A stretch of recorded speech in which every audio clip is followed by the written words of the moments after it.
The man wasn't used to noticing things, not really. His world had long been reduced to numbers and clean, sharp lines, the kind found on financial reports, property blueprints, the smooth edges of black Amex cards. His days were spent in back seats of cars that waited, penthouse boardrooms, first-class lounges with chilled wine, and words that cost too much to waste. When you had as much as he did, the world stopped pressing in on you. Life became quiet, controlled, curated. So when Lucas Maddox spotted the boy, it wasn't because he was looking. It was because something stopped him cold. He was walking through Terminal C of O'Hare, glancing once at his Rolex and again at the departure board overhead.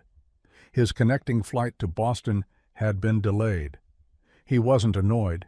He rarely was anymore. Annoyance required energy, and Lucas had trained himself out of all unnecessary emotion years ago. But then he saw the child, sitting alone at a corner table in the airport food court.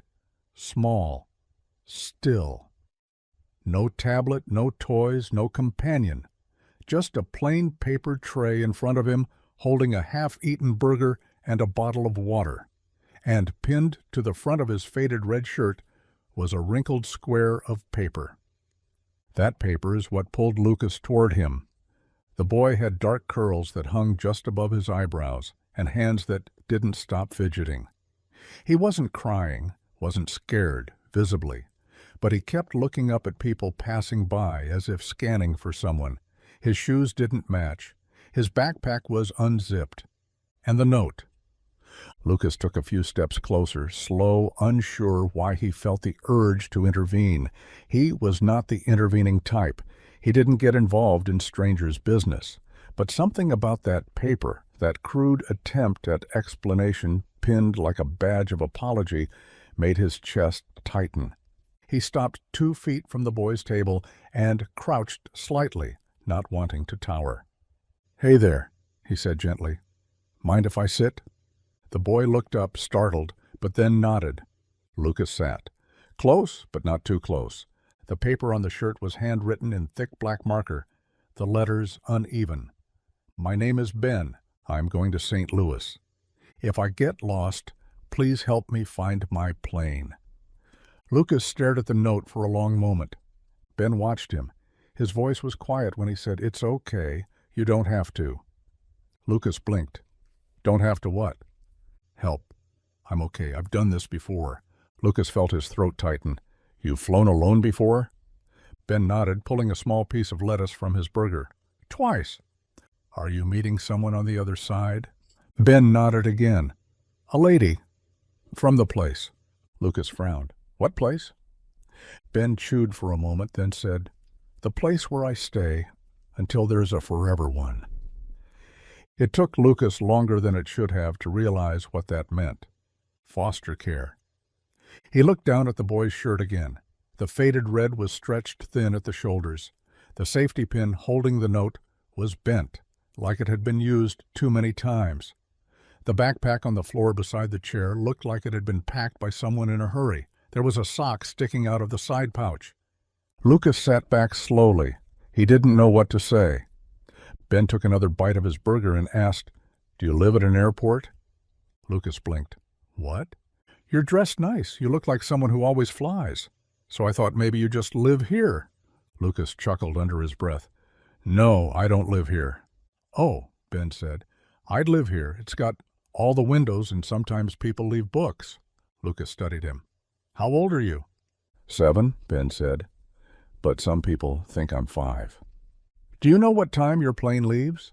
Ben turned his wrist and showed him a watch with no hands. Lucas checked the departure board. The only flight to St. Louis was still boarding. "Hey," he said, standing slowly, "let's find your gate." Ben looked at his tray. "Can I bring this?" "You can bring whatever you want." They walked together through the terminal, Lucas gripping Ben's backpack by the top handle as the boy sipped the last of his water. He moved quietly, but every few seconds he glanced up at Lucas like he was still checking to make sure this wasn't a trick. At the gate, the agent looked up and smiled at Ben. "There you are," she said. "We were just about to call." Lucas stepped forward. He was in the food court. "He wanders sometimes," she said. "He's good about finding his way back, though. Real smart kid." Ben looked down at his feet. "Is he being met on the other side?" "Yes," she said. "A social worker from the placement center." Lucas hesitated. "Can I give him my card, just in case?" The agent looked unsure, but Ben reached for it. Lucas crouched again, holding the small silver rectangle between two fingers. "If you ever need someone to call," he said, "for anything, even just to talk about airports, you call me, okay?" Ben looked at the card, eyes narrowed. "You're not a forever," he said. "You don't look like one." "No," Lucas said, surprised by how much it stung. "I guess I don't." Ben nodded. "That's okay. You look like someone who doesn't forget." Then he hugged him. Quick, awkward, real. And then he boarded. Lucas stood there for a long time after the plane pulled away. That night, back in his penthouse, he placed the small wrinkled note from Ben's shirt on his desk beside a stack of acquisition contracts. He wasn't sure when he'd taken it. He didn't remember removing it, but it sat there like it belonged. He didn't sleep well. 2 days later, he called the number on the flight manifest and asked where Ben had ended up. The woman on the other end sounded tired. She said they didn't usually share that kind of information. Lucas gave her his name. There was a pause. Then she said, "You're the one from the airport." "Yes," she sighed. "Ben's still waiting." "For what?" "A forever one." Lucas looked across his office at the tiny note still sitting on the desk, and for the first time in his life, he wondered what it would mean to stop living in between flights, what it would mean to become someone who stayed. He picked up the note, and he didn't put it down. A week later, Lucas found himself standing in front of a brick building on the outskirts of St. Louis, hands in his coat pockets, heart doing something it hadn't done in years, stumbling. It was late afternoon, the sky stretched wide and overcast, and the place didn't look like much. Just a converted house with a peeling white fence, a narrow walkway, and a sign out front that read, "St. Vincent Home for Children." There was a swing set in the back, empty except for a jacket draped over one side. The grass had patches. The paint on the front door had started to chip. But Lucas hadn't come for aesthetics. He rang the bell. A woman with tired eyes and a long braid answered. "You're the man from the airport," she said, as if they'd been expecting him. "I didn't make an appointment," he replied. She stepped aside anyway. "Doesn't matter. He'll want to see you." He followed her inside. The place smelled like tomato soup and crayons. There were papers taped to the wall, spelling tests, glitter art, a construction paper cutout that read, "Ben's best day, still coming." She led him down a hall, past a cracked window and a bulletin board covered in Polaroids. She knocked twice on a door that was already open. Ben was sitting cross-legged on the floor, building something with plastic bricks. When he looked up, he didn't smile right away. He just stared. Lucas crouched. "Hey." Ben stood slowly. "You came?" "I did." "You brought the note?" Lucas pulled it from his coat pocket, still creased, still bent. He held it out. Ben took it like it was treasure. He stared at it, then pinned it to the front of his shirt again, using the same rusted safety pin that had once kept it in place. Lucas almost asked why, but Ben answered before he could. "It still works," he said. "People still help me when they see it." Lucas nodded. "What if we wrote a new one?" Ben tilted his head. "What would it say?" Lucas sat down on the floor beside him. "Something about not needing help to find your plane." Ben looked thoughtful. "Because I already found it?" "Because maybe you're not flying anymore," Lucas said. "Maybe you're home." Ben looked at him, eyes wide, almost afraid to believe it. "You mean like, really home?" "I don't know if I'll be perfect at it," Lucas said. "I probably won't know what to do most days, but I want to try." Ben sat back on his heels. "You're rich." Lucas blinked. "Yes." "Do rich people ever stay?" Lucas's voice was quiet. "Not always, but I could." Ben didn't say anything. He just reached into his backpack, pulled out a crumpled sheet of paper, and handed it over. Lucas unfolded it. It was a drawing. A stick-figure boy, a tall man in a suit, a plane in the sky with a line drawn from the airport all the way to a house with a yellow door. Beneath it, written in thick crayon, "If you don't leave, I won't either." Lucas swallowed hard. Ben stood. "You want to come see the swing set?" "I'd love to." They walked outside together. No signature, no ceremony, just two people quietly rewriting what it meant to be found. 3 months later, Lucas sat in a quiet courtroom beside Ben, his hand steady on the boy's shoulder as the judge read the final words. Ben didn't move, didn't blink. Then, effective immediately, Benjamin Cole Maddox is placed in the permanent guardianship of Mr. Lucas Maddox. The gavel came down. The sound echoed through more than just the walls. Afterward, they didn't celebrate, not the usual way. Instead, they went to the airport just to sit. They picked a quiet gate, watched the people walk past with wheeled bags and headphones and last-minute coffee. Ben sat in the window seat, feet swinging. Lucas leaned back. "You know you don't have to go anywhere anymore." Ben looked up. "I know, but I still like watching." Lucas smiled. "Me too." Ben pulled something from his pocket, a new note, folded once. On it, in neat handwriting, "My name is Ben. I have a home. But if you're lost, I can help. Look for the man who doesn't forget. He's sitting right next to me." Lucas didn't say anything. He didn't need to. He just reached for Ben's hand and held it, steady as a plane lifted into the sky. Neither of them looked away. The note stayed with them. Ben folded it each morning and tucked it into his backpack like it was part of him. Same as the house key Lucas had given him, same as the photo of them at the courthouse that he'd printed out and paper-clipped to his math folder. He didn't wear it pinned to his shirt anymore.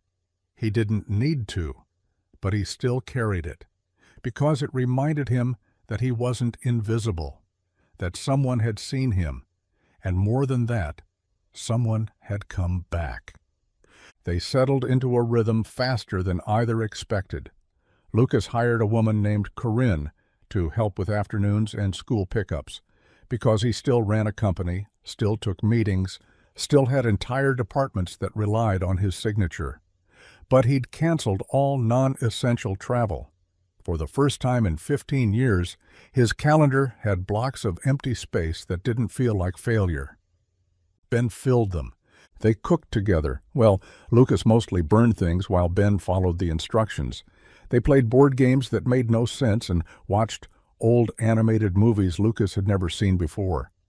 Ben learned how to take his shoes off without leaving them in the middle of the hallway. And Lucas learned how to make peanut butter sandwiches the right way, which apparently included 3 specific steps and a diagonal cut, not that straight-across stuff. Some nights, Ben would still wake up disoriented, shivering from dreams he couldn't explain, but Lucas was always there, sitting at the edge of the bed, waiting. "You okay?" he'd whisper. Ben would nod. "Just checking." That's what he called it. Not nightmares, just checking, making sure nothing had disappeared. And Lucas understood. Every morning, Ben left for school with the note in his backpack and a new one on the fridge. Lucas had started writing them quietly, one every day before the sun came up. "Today is just today. You don't have to do everything. You are braver than you let on. I didn't forget you. I never will." Ben never commented on them, but he kept them. Every single one. They lived in a shoebox under his bed labeled Proof. One Friday afternoon, Ben came home quieter than usual. He walked in, dropped his backpack, and didn't speak. Lucas looked up from the kitchen. "Everything okay?" Ben shrugged. Lucas crouched. "Talk to me. There was this kid at school, said people like me don't really get picked, that people like you only stay until it gets hard." Lucas felt his jaw tighten. "What did you say?" "I didn't say anything. I didn't want to cry in front of him." Lucas nodded. "Okay, but you can cry here. You can say anything here." Ben looked down at his shoes. "Is he right, though? Are you going to leave when it gets hard?" Lucas didn't answer right away. He stood, walked to his desk, and pulled out the old note. The one Ben used to wear. The one from that first day in the airport. He handed it back. Then, from his coat pocket, he pulled a new note. It was neatly folded, written on thick paper in deep blue ink. "My name is Ben. I found my plane. And it brought me home. I'm not lost anymore. And the man sitting next to me doesn't run, he stays." Ben read it 3 times before speaking. "You wrote it?" "No," Lucas said. "You did. You just didn't know it yet." Ben wrapped his arms around his waist, face pressed into his chest. It was the kind of hug that didn't end after 3 seconds, the kind that said everything words couldn't hold. They stood like that for a long time. Later that night, Lucas placed both notes in a frame and hung it by the front door. Side by side, before and after, waiting and home. And from that day forward, every time Ben left the house, whether for school or a weekend sleepover or just a walk to the corner store, he'd glance at the frame before turning the knob. Because the boy who once wandered food courts with a note on his chest now left home with a promise on the wall. He'd been found, and no one was going anywhere. That summer, Ben asked to go back to the airport, not for a flight, not to leave, just to sit. Lucas didn't question it. He booked a car, packed 2 sandwiches, and wore the same jacket he'd had on the day they met. They didn't tell anyone where they were going. They just went. They walked the same path Lucas had taken that day, through Terminal C, past the familiar food court, down the long corridor toward the gate where Ben had once sat alone with a burger and a wrinkled note pinned to his chest.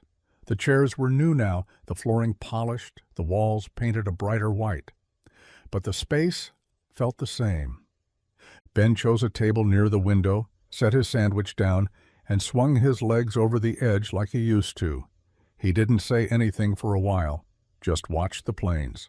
Lucas sat across from him, unwrapping his lunch. "You thinking about that day?" he asked gently. Ben nodded. "Not because I'm sad, just I remember how quiet it was." Lucas looked out the window too. "It's different now." Ben turned to him. "You know what I was really doing when you found me?" Lucas shook his head. "I was pretending to be brave," Ben said. "I wasn't. I just didn't want anyone to see it." Lucas smiled. "You fooled me." Ben gave a half laugh. "Yeah, but you saw anyway."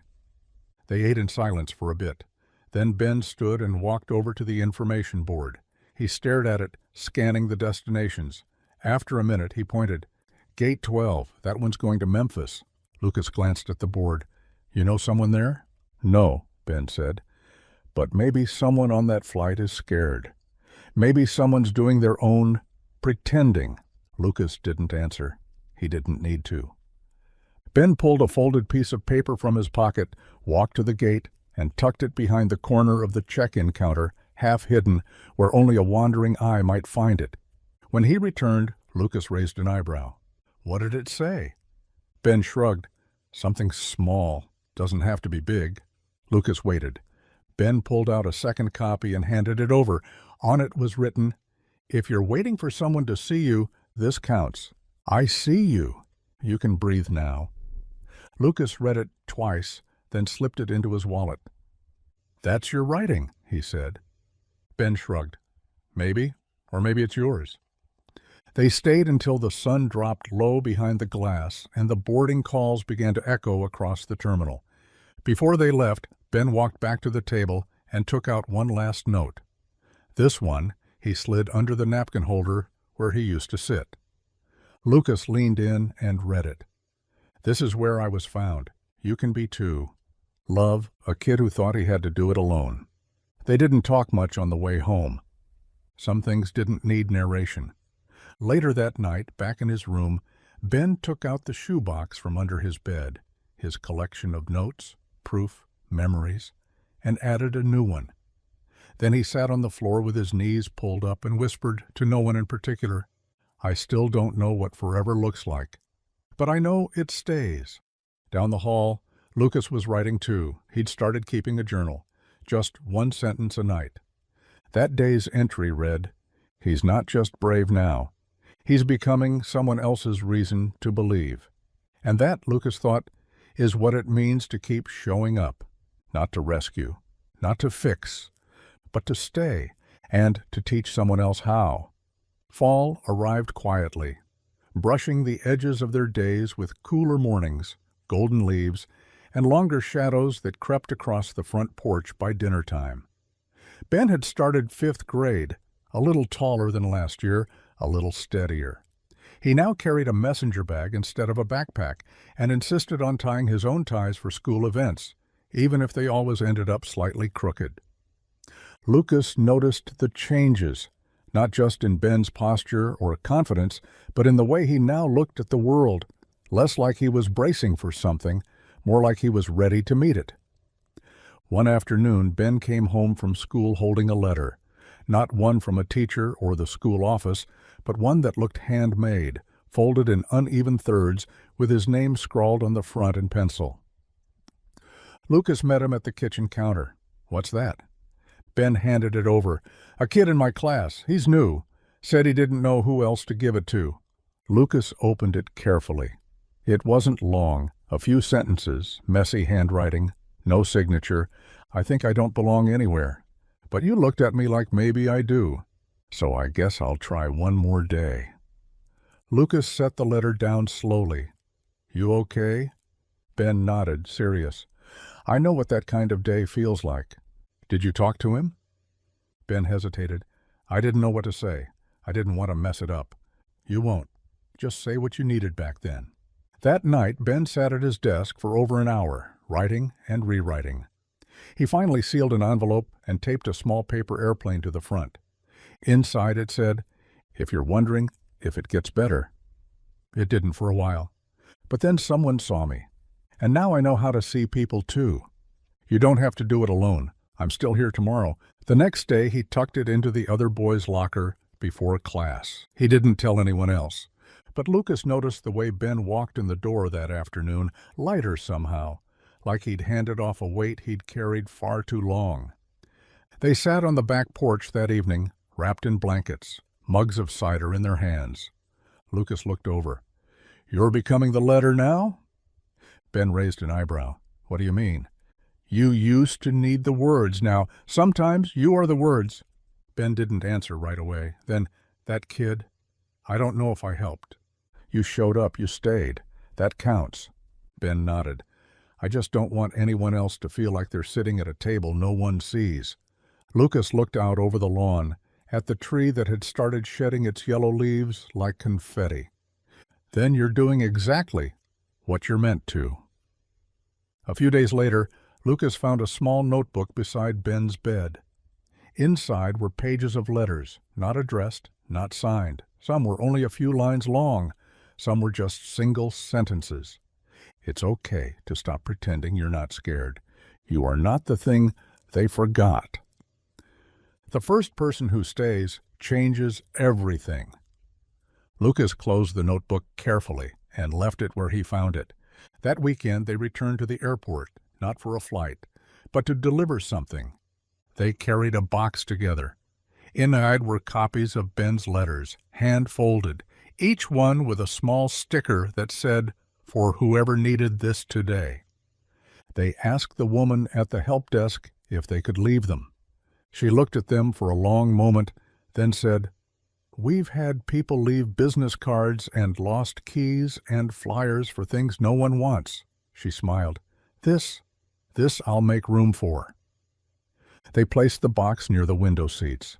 Before they left, Ben slipped one letter from the stack and slid it under a napkin holder at the exact table where he'd once eaten alone with a note pinned to his shirt. Then he turned to Lucas and whispered, "This is the new kind of note." Lucas smiled proud. No safety pin required. And for the rest of the day they watched the people walk by, not waiting for anything, just staying. Winter came early that year, quiet and soft, with snow falling in slow, lazy flakes that coated the sidewalk by the time the porch light flickered on. Lucas was in the kitchen stirring a pot of soup when Ben came bounding through the front door, cheeks red, scarf crooked, a familiar paper tucked beneath his arm. "A teacher found it," he said breathlessly, "in the airport from one of our letters. She said she took it home. She showed her whole class. She gave it to her son. He keeps it in his coat." Lucas turned from the stove, wiping his hands on a dish towel. "One of your letters?" Ben nodded wide-eyed. She wrote it down, word for word. It was the one that said, "You don't have to prove you're strong just to be safe." Lucas leaned against the counter, watching the way Ben moved now, free, centered, like he wasn't carrying old shadows anymore. "How did she find you?" Ben grinned. "She didn't. She found Gate 27. Then she emailed the website, the same one that started sharing our notes. Someone there told her the letters came from here. She found a post with my name on it." Lucas didn't answer right away. He just smiled. "And how does that feel?" Ben considered it for a moment, then said, "Like the thing I used to hide in my pocket is now part of the sky." Lucas blinked. "That's a good sentence." Ben shrugged. "It's true." That night they sat together on the couch watching the snow fall. No TV, no noise, just quiet. At one point Ben asked, "Do you ever think about how different everything would be if you'd walked past me that day?" Lucas didn't move. "All the time." "I think about it too," Ben said. "But not in a sad way. More like I can feel the version of me that never got picked up. And I want him to know I'm okay now." Lucas put a hand on his shoulder. "I think he knows. He sees you. I see you." Ben was quiet for a long time. Then he said, "Can we go back?" Lucas looked over. "To the airport?" Ben nodded. "Just once more before the year ends." They went the next day, just after sunrise. The terminal was quiet, the floor reflecting soft gold from the overhead lights. Travelers moved in slow patterns, still waking up. They brought nothing with them but a box of new letters and a thermos of cocoa. Lucas wore the same coat he'd worn that day in Terminal C. Ben wore the note again, not the old one. A new one. It read, "I used to sit alone. Then someone noticed. Now I stay for others. If you're reading this, you're already halfway home." They didn't sit at the food court this time. They walked through the terminal, choosing corners, alcoves, spaces near the windows. They slipped letters under trays, into book racks, behind signs. They didn't speak much. Eventually, they returned to the gate. The bench was still there, though it had been replaced with new fabric. Lucas touched the armrest. Ben sat down and looked around. "It doesn't feel as big anymore." "That's because you've grown." "Not just taller," Ben said. "Braver." They watched the planes. Then Ben reached into his coat and pulled out one final note. It wasn't folded. It was printed, laminated, the corners rounded. He handed it to Lucas. "For here." Lucas read it. It said, "Gate 27 is not just a place.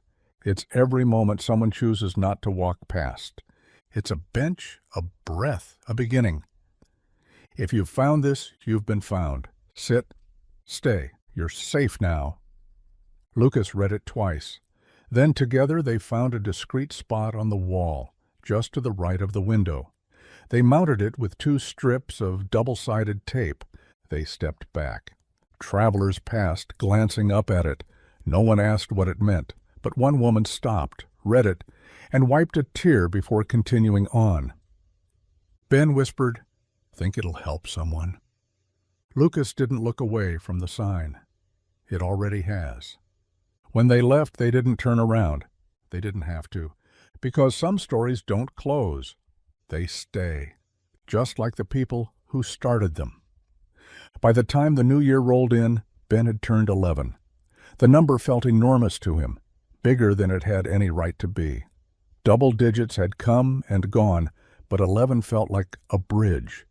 Like he was standing on the edge of something and could see both the boy he used to be and the person he was still becoming. And even though he didn't have all the words yet, he understood that not everyone got to stand there feeling whole. Lucas threw him a quiet birthday at home. Just a few people. Claire from the home in St. Louis, Corinne, the neighbor who brought cinnamon rolls, and Graham's former pilot who now taught Ben how to identify planes by sound. There were cards and games and too much pizza.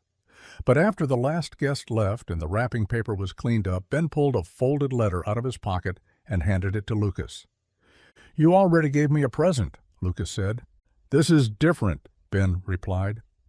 Lucas opened it slowly, unfolding the creases with care. To the man who didn't look away, "I'm not scared of birthdays anymore. I used to think each one meant another year no one picked me. But now it just means I get more time being yours. Thank you for showing up before you had to, for staying when you didn't have to, and for making a boy with a paper name feel permanent." Lucas didn't speak for a long time. He just pulled Ben into a hug and held on until both of them forgot how to let go. Later that night, Lucas added the letter to a box in his study. It was made of cedar and locked with a small clasp. Inside were every note Ben had written him that year, every drawing, every thank you scribbled in blue ink and misspelled words. But this one he slid into the front, where it could be found first. In February, they went back to Gate 27, not the one at the airport, but the bookstore. It had grown slowly, just like they had. A second shelf had been added. More letters now arrived than they could respond to. Visitors came from across the country to sit by the window and write words they hadn't known how to say before. Ben had his own key now. He unlocked the door, turned on the lights, and started sorting the mail like he always did. Lucas swept the floor. Neither of them needed to say anything. It had become a rhythm, not a performance. An older couple came in first, holding hands and wearing matching scarves. They asked to sit near the back and didn't speak to anyone for over an hour. Then, as they left, the woman pressed a letter into Ben's palm. "This was for someone else," she said, "but we didn't know that until we met you." Ben nodded, eyes wide, and added it to the wall by the front door. Lucas read it later that night. It said, "You don't always recognize the person who saves you, because sometimes they arrive too quietly. But one day you look up, and they're holding the map you didn't know you dropped." In March, a group of kids from a foster organization in Chicago came through. They'd read about Gate 27 in a small feature article that had made its way into their group home. Some of them wrote letters on site, some just sat. But one girl, 12 years old, silent at first, stood by the wall of letters for almost 40 minutes before walking up to Ben and asking, "Was it you?" Ben looked confused. "Was what me?" "The kid with the note," she said, "at the airport. The one from the story."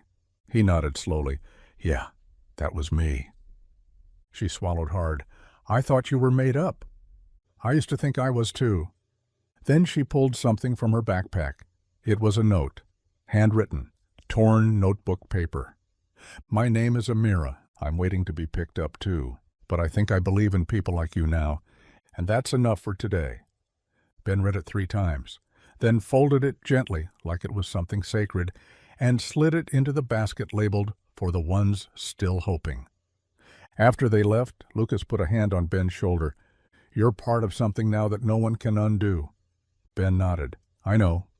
That night, as the snow began to fall again, light as ash, Lucas and Ben stood outside the storefront and looked at the painted sign on the glass.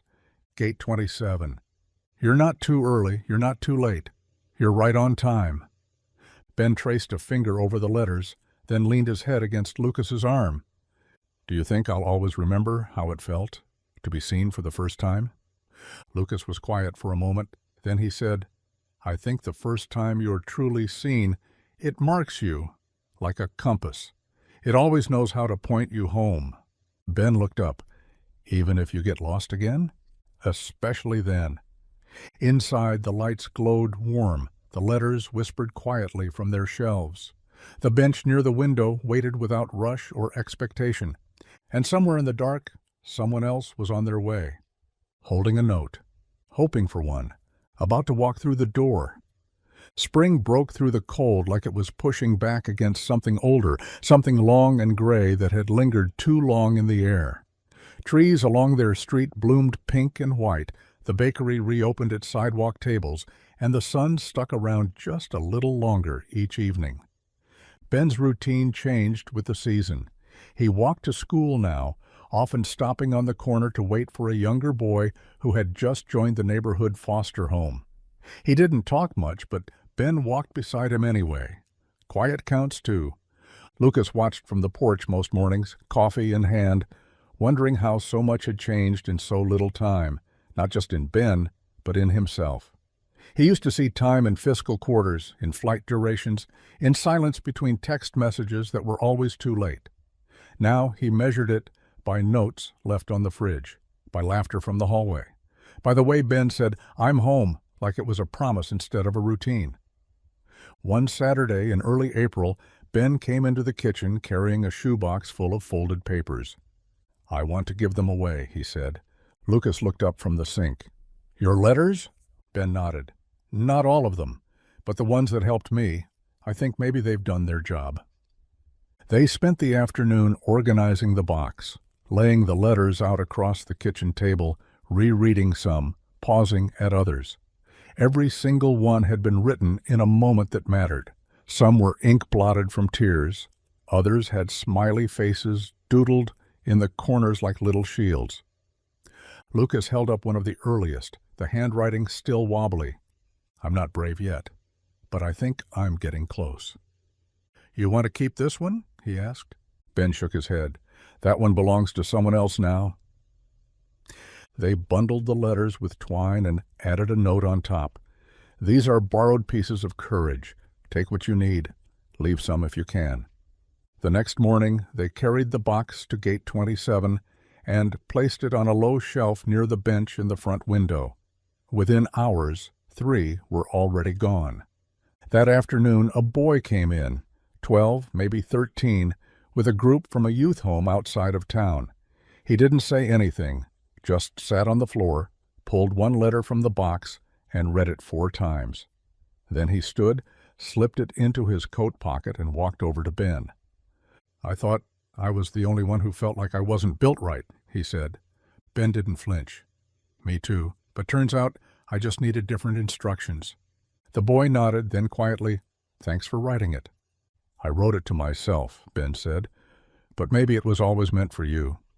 The boy turned to leave, then looked back. "I'll write one too, when I'm ready." Ben nodded. "We'll be here." That night Ben stood in front of the mirror and tried on a suit. "Too tight?" Lucas asked from the hallway. "No," Ben said, adjusting the sleeves. "Just different. Big day tomorrow." Ben nodded. "I want to look right." Lucas stepped into the room. "You look exactly right."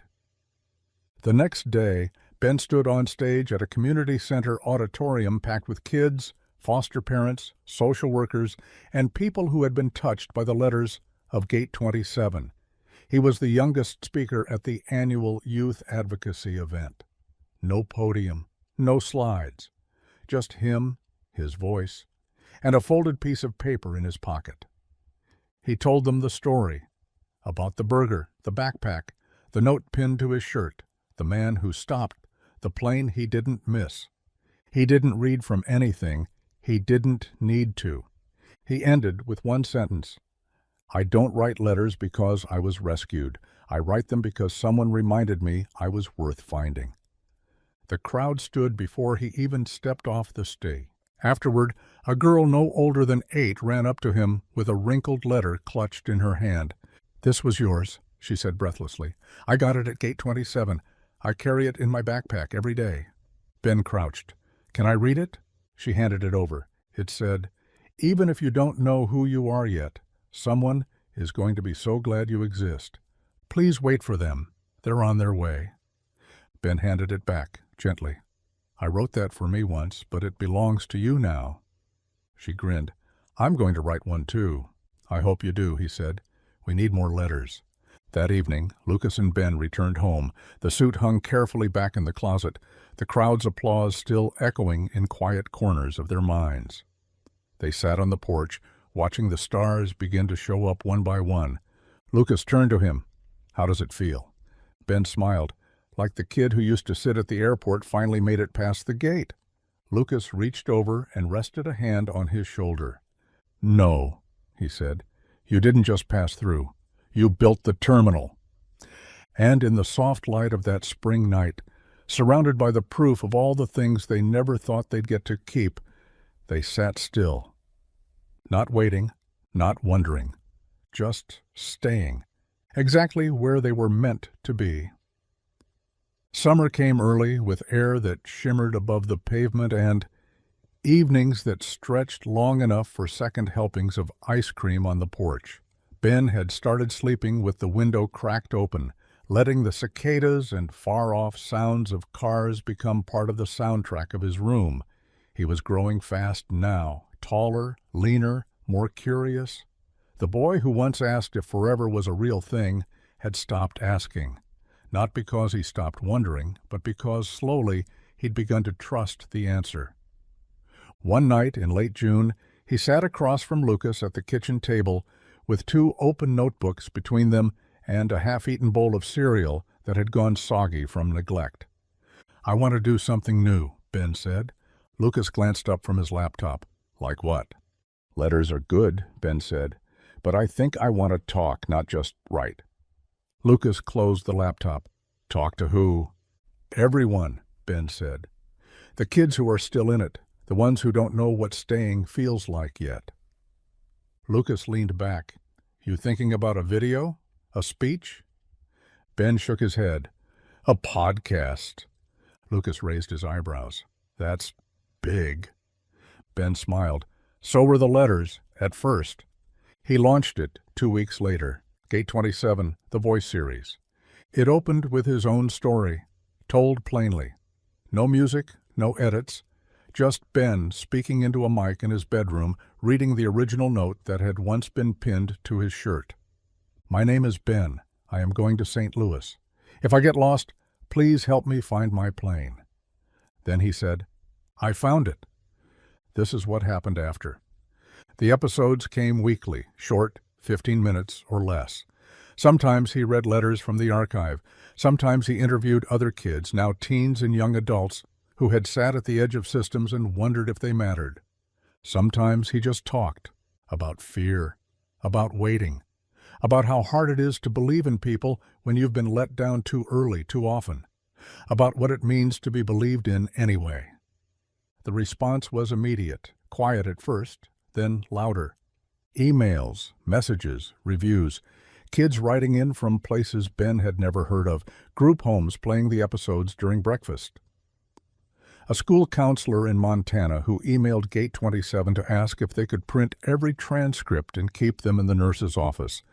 Ben read every message. Lucas helped him sort them. The kitchen table became a command center of hope.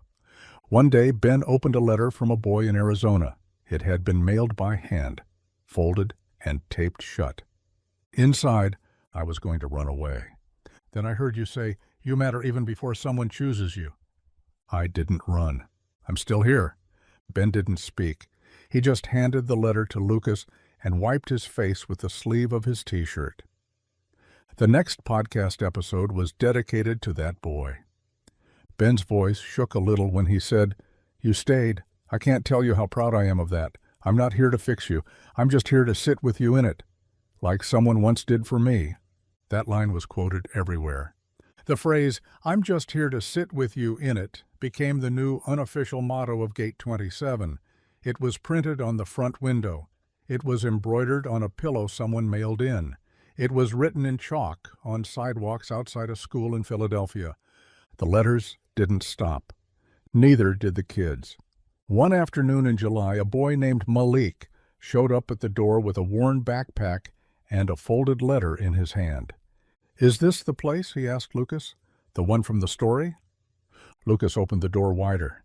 "It is." Malik stepped inside like someone walking into the past and the future all at once. He handed Ben the letter. "I've moved 6 times in 2 years. This is the first place I asked to go, because I heard you once." And it sounded like staying. Ben didn't say anything. He just pulled up a second chair beside the bench in the window and patted it. "Come sit," he said. "We don't rush here." They stayed there for hours. Malik talked, not all at once, just a little, just enough. Lucas watched from behind the counter, remembering the first time he'd seen Ben sitting alone in an airport with that same kind of silent exhaustion. That night, Lucas found a new note taped to the kitchen fridge, not from Ben, from Malik. "Thank you for building the gate. Some of us didn't know we were even allowed to knock." He framed it the next morning. By the end of the summer, the podcast had listeners in 39 states and 12 countries.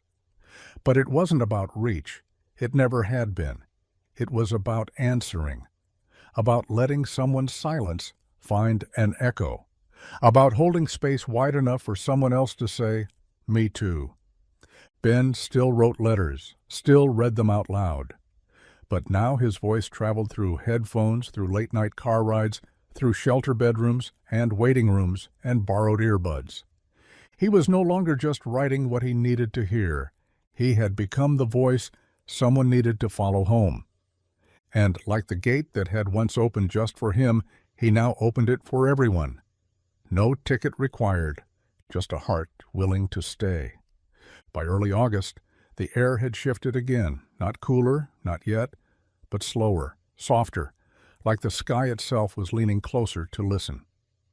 Gate 27 had officially become more than just a bookstore. It was a movement, a meeting place, a kind of compass. Letters still arrived by the dozens. Some came from kids, some from adults who had waited years to say things they hadn't let themselves feel when they were young. One came from a man in his 60s who had never spoken of his childhood until he heard Ben's podcast. The letter was handwritten on lined paper, full of scratched-out words and ink smudges, but clear. "I was never brave enough to say I needed help. But today I said it, and that's because of you." Ben read it twice, then placed it in a new basket labeled "Words We Weren't Allowed to Say Before." That same week, a school district from another state requested a visit. They wanted to bring a busload of kids to Gate 27. Lucas hesitated. The place wasn't meant to be a tour. But Ben said yes without blinking. "Why?" Lucas asked later. Ben leaned back in his chair. "Because if there's one kid on that bus who doesn't think they're worth stopping for, I want them to walk into a room that says otherwise." They spent days preparing, cleaning, restocking, printing extra copies of the most shared letters. Ben wrote a new one just for them. It was placed in every chair before the group arrived. If you think no one would notice if you were gone, this room was built because someone like you stayed. Look around. You made this possible. When the students arrived, 30 of them, ranging from 9 to 17, they didn't speak much at first. Some shuffled through the room like it might disappear if they moved too fast. Others clung to their chaperones, but Ben greeted them like he'd known them forever. He told his story again. Shorter this time.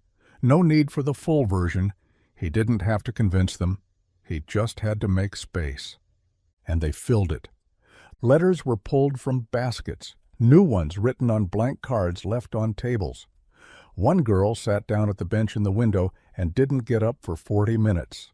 When she finally stood, she handed Ben a page torn from a journal. "I thought my quiet made me invisible.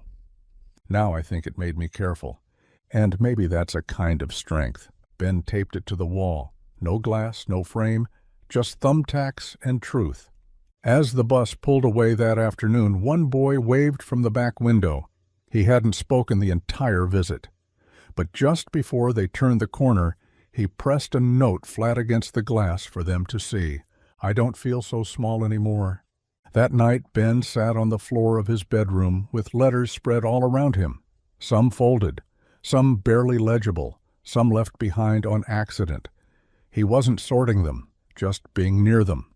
Lucas stood in the doorway. "You all right?" Ben looked up.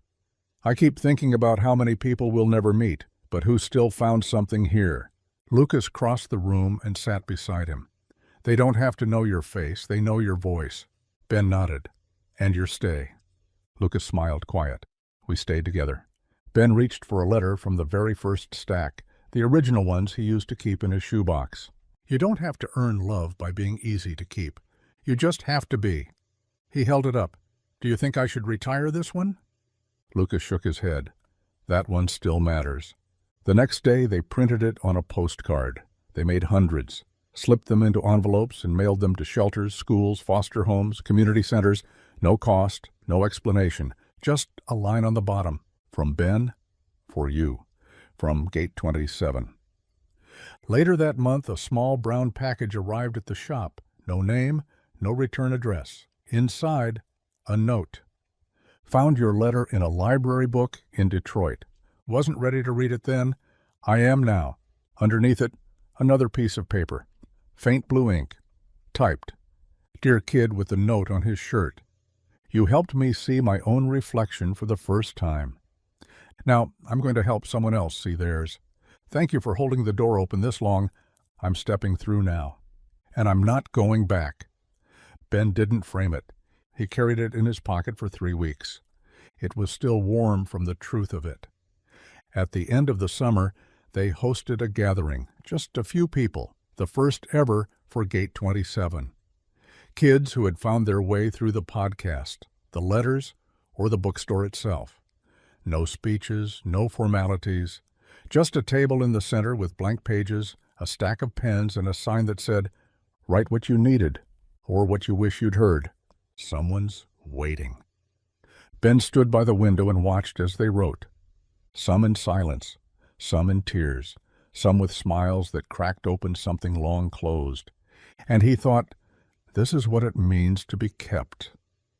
Not held tightly, but believed in, again and again, as long as it takes. By September, Gate 27 had begun to outgrow its walls, not physically, but in the way stories do when they become part of people instead of just places. The shop stayed small, the bench stayed near the window, but letters were now coming in from as far as Romania, South Korea, rural Alaska. Some handwritten in English, others translated by teachers, librarians, volunteers who had read about Ben, and the notes that found their way into backpacks and glove compartments and nightstands across the world. Ben still read them all, slowly, like they deserved more than just being seen.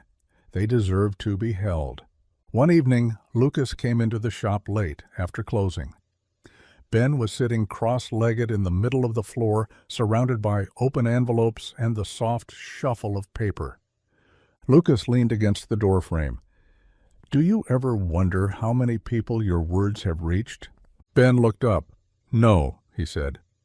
"I only think about the ones who needed them the most." Lucas smiled. "That's the difference between writing and staying."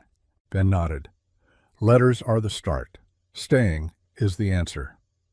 He reached for a newer one, postmarked from New Hampshire, torn along the edge. "Dear Gate 27, I've never told anyone what happened to me, but I found a letter in a laundromat. I read it while my clothes dried. I cried behind the dryer door, and then I went home and wrote one of my own. I don't think I'm invisible anymore.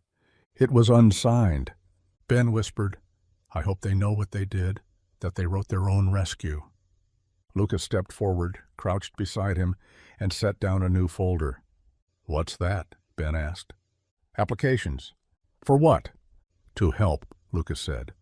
"Social workers, counselors, teachers. We're getting requests now. People want to learn how to bring Gate 27 to their communities." Ben blinked. "You mean like a training?" "Like planting," Lucas said. "Seeds from here, grown somewhere else." Ben ran a hand through his hair. "I don't want it to become too polished." "It won't," Lucas said. "We'll make sure of it." They created a quiet network. No branding, no logos, just a shared folder of resources called the Stay Project. It included letter templates, conversation starters, signage ideas, and one core rule. You must be willing to show up before someone asks, and stay long enough to listen. Gate 27 locations began popping up in corners of public libraries, in break rooms at group homes, on bulletin boards in high school hallways. Not as franchises, as echoes, each one anchored by a bench or a chair and a single printed card. This space is here because someone once waited alone. They aren't anymore. And now, neither are you. In October, Ben was invited to speak at a national conference on trauma-informed education. He brought no PowerPoint, no statistics, no stage presence, just a box of envelopes. He walked onto the stage with it and set it gently on the podium. "I didn't come to tell you how to fix anything," he said. "I came to read you what the world has been saying when it thought no one was listening." He pulled the letters out, one by one. "I stayed because someone left a note. Your story reminded me that my silence wasn't empty. You helped me write the sentence that saved me." He finished with one from a boy in Michigan. "I sat on a bench with your letter in my hand. I didn't jump. I didn't walk away. I'm still here. That counts." When he looked up, the room was still. Then a single person stood. Then another, and another, and the silence became thunder. Back home that night, Ben stood in front of the original Gate 27 bench in the bookstore. He touched the wood grain, thought of the boy he'd been, the wrinkled note, the tray of food, the man who stopped walking. He whispered, "We did it." Lucas came up behind him. "You're still doing it." Ben turned, tears in his eyes. "So are you." A few days later, a girl came into the shop. She couldn't have been more than 10. She held a letter close to her chest, folded 4 times, the corners soft from being opened and closed again and again. She walked straight to Ben, looked up and asked, "Can I give this to the next kid who's scared?" Ben crouched. "You already have." She placed the letter in the basket, smiled, and left without another word. Ben watched her go, then looked at Lucas. "I think," he said, "we're not just staying anymore." Lucas raised an eyebrow. "No?" Ben shook his head. "I think we're sending people forward." And that night, before he turned out the lights, Ben added a new card to the front of the shop. It said, "Gate 27. Come in when you need to be seen. Leave when you're ready to help someone else be." Winter returned in quiet layers. Soft snow on the window ledge, cold that crept in through the corners, the kind of silence that invited people to sit still a little longer. Inside Gate 27, the lights stayed warm, the kettle stayed hot, and the bench by the window never stayed empty for more than an hour. By now, the original letters, Ben's earliest ones, were preserved in a simple glass case near the front. Not to be admired, but to be remembered. Above them was a quote carved into the wood. The note was never the rescue. The rescue was that someone read it. Ben had changed, grown taller, his voice deeper now, his shoulders a little broader. But more than that, he had settled into something that couldn't be measured, an ease, a purpose, a kind of unshakable stillness that only comes from surviving what tried to erase you. He didn't talk about back then much anymore, not because he avoided it, but because he didn't live there.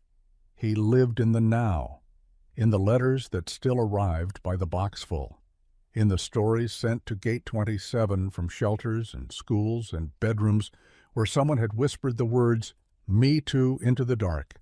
He lived in every new first step someone took because they'd read something that said, "You don't have to wait alone anymore." One morning, as snow fell lightly outside, Lucas came into the shop holding a letter in his hand. It had no return address, just a name, Matthew. He handed it to Ben without a word. Ben sat down on the floor like he always did when he needed to read something with his whole body. He opened the envelope and unfolded the letter. "Ben, I don't know if I deserve to write you, but I need to. I was the one who pinned that first note to your shirt. I wasn't ready. I didn't have the tools. I thought I was doing what was safest. I didn't know how to stay, but I've been watching. You've done something with your story that most people only dream of. You stayed even when you didn't have to. You stayed when I couldn't. And I just wanted to say, thank you for making my silence mean something after all. M." Ben didn't speak for a long time. Then he looked up at Lucas. "It's him." Lucas nodded. Ben held the letter tightly. He didn't try to fix anything. "No," Lucas said. "He didn't. He just told the truth." Ben looked at the wall of letters and thought about how many of them had come from people who were trying to do the same. People who were ready to stop running, to start owning their voices, to stand still in the places they used to avoid. He added Matthew's letter to a new section of the wall, one marked simply, "From those who came back." That afternoon, a teenager came into the shop, pacing at the doorway for several minutes before stepping inside. He didn't say anything at first, just looked around, eyes moving quickly like he was trying to memorize every detail in case it disappeared. Ben approached gently. "First time?" The boy nodded. "Someone left a letter in my locker, said to come here, said I'd get it." "Do you feel like you get it?" Ben asked. "I think I will," the boy said. Ben handed him a card from the counter. It was blank. "Write it when you do," he said. The boy sat near the heater, shoulders hunched, pen in hand. He stayed for nearly 2 hours. Then, quietly, he dropped the card into a basket marked "Letters in Progress" and left without saying a word. Ben read it later. "I don't believe in rescue, but I believe in being found. That's a start." Ben placed it on the wall the next morning. By December, Gate 27 had added a second bench, then a third. Not because they needed more space, but because more people were ready to sit beside each other. One day, a woman in her 20s entered with a toddler on her hip. She didn't browse the shelves. She didn't read the letters. She just stood in the doorway and said, "I found a note in a waiting room 5 years ago. I carried it in my wallet. I read it after every bad day. It said, 'You're not too late. You're just early for the right thing.'" Ben nodded. "That was one of the first." She smiled. "I wanted to bring my son to the place where I first believed I might be able to be someone's mother." Ben swallowed hard. "You already were." Before she left, she pinned a letter to the wall. "To the person reading this, you are allowed to outgrow the people who didn't know how to love you. And you are allowed to become the person you were always trying to be." Ben stepped back and stared at the wall of words that now reached the ceiling. It didn't feel crowded. It felt alive. It pulsed with stories, with ache, with joy, with the kind of quiet bravery most people never speak out loud. That night, before turning out the lights, Ben added a final card beneath the front sign. It read, "You don't have to be rescued. You just have to be remembered." And you are. You always were. Welcome back.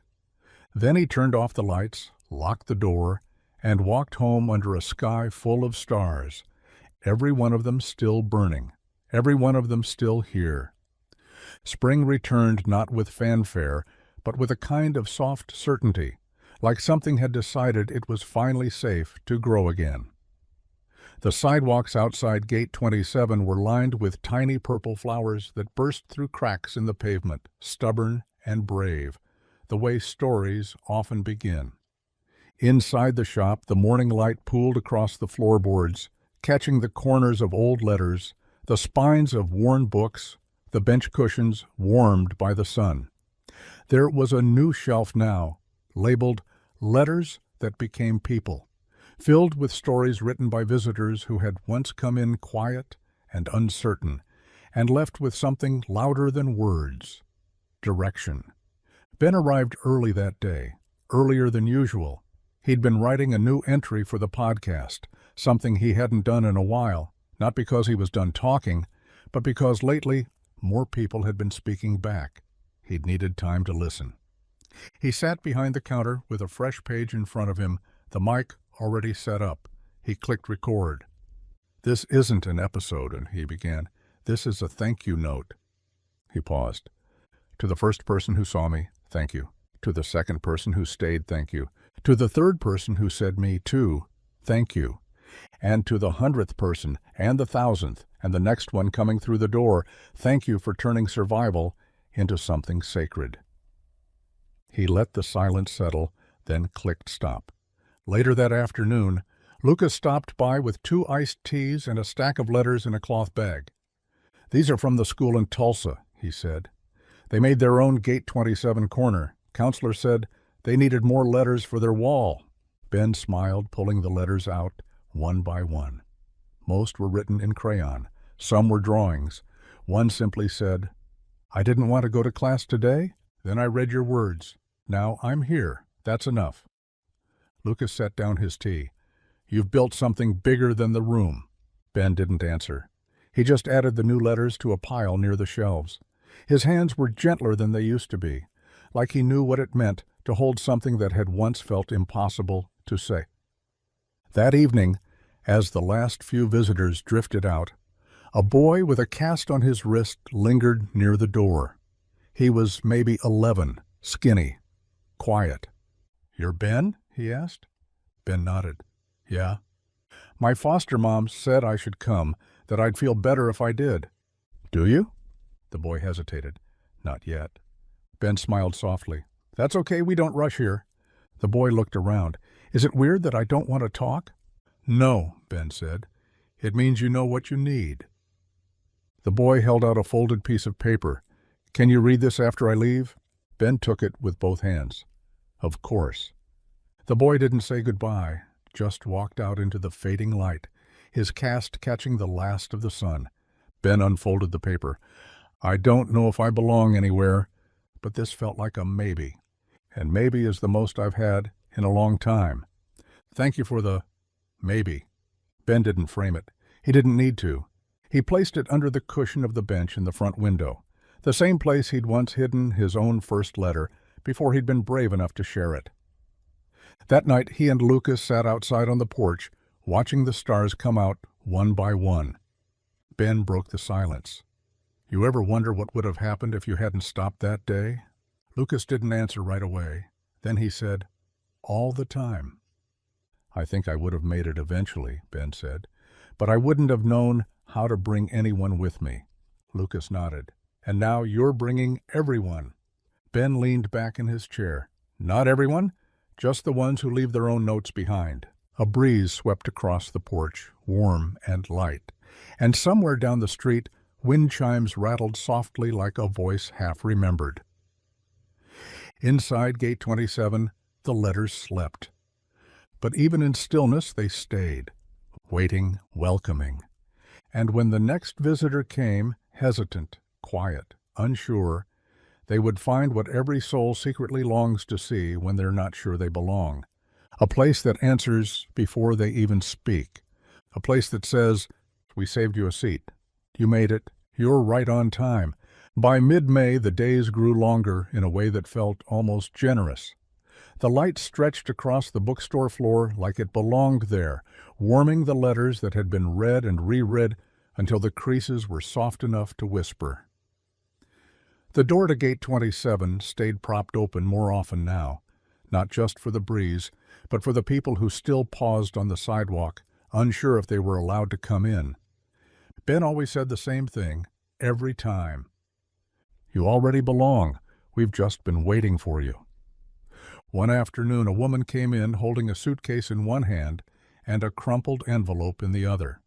Her face was flushed from travel or maybe tears. She stood near the door, unsure. Ben stood from the counter. "Long trip?" She nodded. "I didn't think I'd ever find this place." He offered her a chair near the window, and she sat slowly, placing the suitcase beside her feet. "I used to write letters to no one," she said. "Fold them and hide them in books at the library. I didn't know anyone would ever write back." Ben didn't ask what brought her in. That part always arrived, eventually. Instead, he sat beside her on the bench and waited. After a few minutes, she pulled out the envelope. Inside was a letter printed from the Gate 27 website, one of the earliest ones. "You are not a burden for needing to be remembered. You are the reason someone like me learned to stay. You're not late. You're just right on time." "I found this in a hotel drawer 2 years ago," she said. "I think someone left it there on purpose." Ben smiled. "I hope they did." She looked out the window. "I came to say thank you, even if I never meet the person who wrote it." "You just did." She turned, startled. "It was you?" Ben nodded. She pressed the letter to her chest. "I didn't think I mattered enough to be seen." "You didn't have to be seen first to be worthy," he said.